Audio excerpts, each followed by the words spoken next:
You began with Solzhenitsyn, and thank you for reminding us that he stood not just against government, not just against communism, but against culture as well. And I'm wondering how can we better sort of equip and empower the next generation to cherish the First Amendment and the freedoms it protects? Because I do worry with all of these decades and decades of court cases and assaults and individuals that have been put through the ringer. I worry about the next generation and their commitment to continue the fight. So I'd just love to hear your thoughts on that. I think for me, we talk a lot. I mean, we've given our lives to the study of the law and advocating the law. Kelly has as well. And it's a critical endeavor.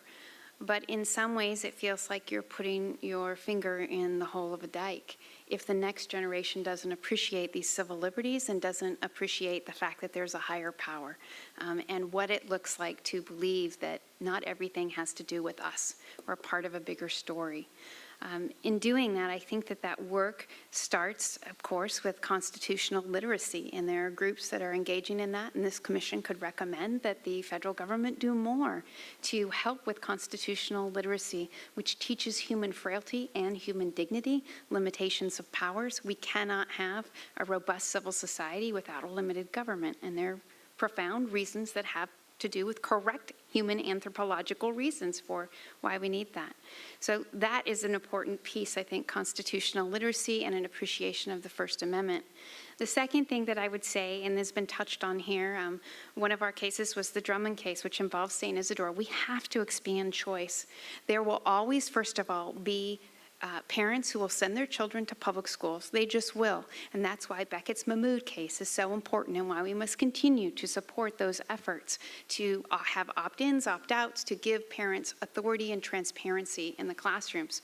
But we also must ensure that religious schools, and First Liberty has done a good amount of work here, as have we, on ensuring they have autonomy in how they're operating and that they can operate consistent, whether it's a Catholic school, a Jewish school, a Muslim school.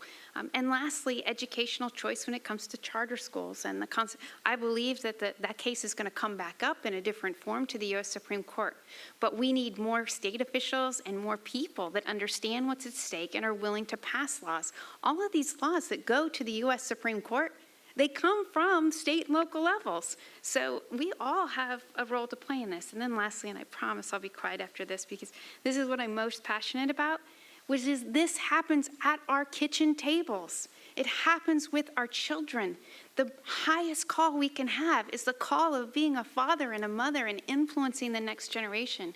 And if we raise them in our faith and we raise them to respect the dignity and other people and that they are made in God's image and raise them to understand the Constitution, then the work we're doing now is going to endure. And that, I think, is truly inspiring and something this commission can also emphasize in its report to the president.